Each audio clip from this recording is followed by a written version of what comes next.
उसके बाद से जब अंतिम संस्कार के लिए शव को ले जाया गया तो वो अचानक जिंदा हो गया। इस मामले में लापरवाही बरतने पर चिकित्सा विभाग ने देर रात राजकीय जिला बीडीके अस्पताल के पीएमओ डॉक्टर संदीप पचार, व्यक्ति को मृत बताने वाले डॉक्टर योगेश जाखड़ और कागजी पोस्टमार्टम करने वाले डॉक्टर नवनीत मील को सस्पेंड कर दिया। इस मामले में जिला कलेक्टर रामअवतार मीणा ने बताया कि चिकित्सकों ने तो लापरवाही की ही है, लेकिन इस मामले में मां सेवा संस्थान की भूमिका संदिग्ध लग रही है। शख्स की तबीयत बिगड़ने, उसका कागजी पोस्टमार्टम कराने और दाह संस्कार करने की तैयारी तक में मां सेवा संस्थान के कर्मचारियों और पदाधिकारियों ने जो जल्दबाजी की है वो संदेह के घेरे में है। इसलिए सभी बिंदुओं की जांच की जाएगी और दोषियों को बख्शा नहीं जाएगा।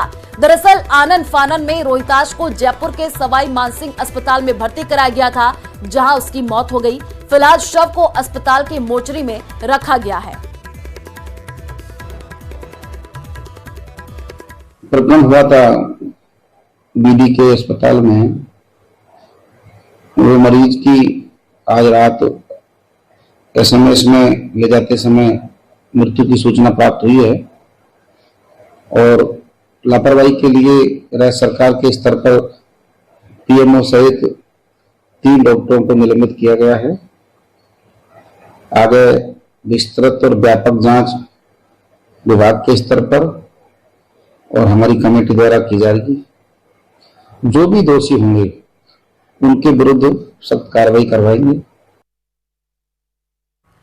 तो ये बड़ी जानकारी आपको दे रहे हैं। आपको बता दें कि इस पूरे मामले की अब जांच पड़ताल भी की जा रही है, क्योंकि जो है डॉक्टर की लापरवाही इस पूरे मामले में सामने आई है। 3 डॉक्टर्स को सस्पेंड कर दिया गया है और बड़ी अपडेट इस पूरे मामले में ये है कि रोहिताश की मौत हो चुकी है।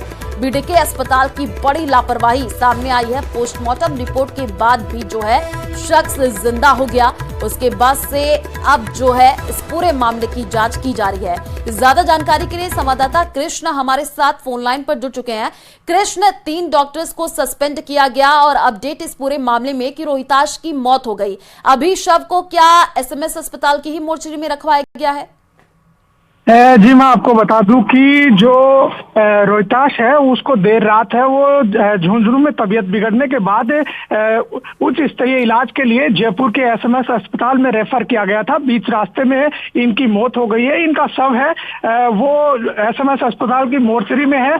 साथ ही इस पूरे मामले में जिला कलेक्टर ने उच्च अधिकारियों को भी अवगत करवाया है। साथ ही एक विशेष टीम गठित करके जो एमआर होम बगड़ में संचालित है वहां पर भी भेजी गई है। साथ ही जो कल तहसीलदार के नेतृत्व में टीम गठित की गई थी वो पोस्टमार्टम रिपोर्ट सहित अन्य जो चिकित्सकीय पहलू है उनको लेकर लगातार जांच कर रही है और वो जांच रिपोर्ट है वो जिला कलेक्टर को सौंपेगी। वहीं जो एमआर होम के लिए गठित टीम है वो आदर्श नगर बगड़ पहुंची है। वो टीम भी अपनी रिपोर्ट है वो आज शाम तक जिला कलेक्टर को सौंपेगी और इसके बाद दोनों जो रिपोर्टें हैं वो जिला कलेक्टर हैं वो उच्च अधिकारियों को भेजेंगे। जी बिल्कुल, और इसमें जो है अब कमेटी का भी गठन कर दिया गया है जो कि इस पूरे मामले की जांच करेगी। कृष्ण, जब कलेक्टर से हमने बातचीत की तो उन्होंने कहा कि इसमें मां सेवा संस्थान के कर्मचारियों और पदाधिकारियों की गलती सामने आई है, जल्दबाजी उनके तरफ से की गई है। क्या कुछ और इस पूरे मामले में अपडेट है? जी इस मामले में जो सवाल खड़े होते हैं वो ये है कि जो मां सेवा संस्थान है उसके जो संचालक है उनको किस बात का डर था कि उन्होंने इतनी जल्दी की और जैसे मान लो कि उनकी मौत के बाद उनके जो परिजन है उनकी तलाशी को लेकर कोई प्रयास नहीं किए गए। साथ ही जो ये एमआर होम है बगड़ में संचालित है तो ऐसे में उनका जो अंतिम संस्कार है वो झुंझुनू में क्यों करना चाह रहे थे। तो ये तमाम जो पहलू हैं इनको लेकर भी जिला कलेक्टर द्वारा है वो जांच करवाई जा रही है। इसको लेकर एक कमेटी गठित की गई है और वो कमेटी है वो एमआर होम पे जो आदर्श नगर बगड़ में संचालित है वहां पर जांच के लिए पहुंची है। जी ठीक है कृष्ण, आप नजर बना करके रखिए, आगे भी आपसे अपडेट लेंगे। फिलहाल शुक्रिया तमाम जानकारी साझा करने के लिए। एसएमएस के अधीक्षक सुशील भाटी ने इस पूरे मामले पर क्या कुछ कहा है वो आपको सुनाते हैं।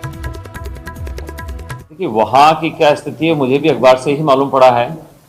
तो वहाँ अखबार में जैसे बताया पोस्टमार्टम तो उसका हुआ बता रहे हैं अपने पास। उन्होंने वहाँ से जो मैंने मालूम किया है तो वहाँ काफ़ी सीरियस कंडीशन में यहाँ शिफ्ट किया था, जो ब्लड प्रेशर की और उसकी काफ़ी हैवी ड्रग्स के ऊपर उनका इन्फ्यूजन चालू करके यहाँ शिफ्ट किया था। तो इतना सिक पेशेंट था तो रास्ते में आते आते उसको अरेस्ट हो गया और उसकी डेथ हो गई। जब यहाँ पहुंचा तो वो कंप्लीट उसका हार्ट बिल्कुल काम नहीं कर रखा था, ईसीजी किया तो स्ट्रेट लाइन था, तो उसको ब्रॉड डेड डिक्लेयर करके और फिर यहाँ से पोस्टमार्टम के लिए मोर्चरी में शिफ्ट कर दिया था। और अभी एक मेडिकल बोर्ड द्वारा जब भी वहाँ की पुलिस झुंझुनू से और अपने यहाँ से एडमिनिस्ट्रेशन से आएंगे तो एक मेडिकल बोर्ड के द्वारा उसका पोस्टमार्टम किया जाएगा, उसके बाद में जो भी रिपोर्ट है वो और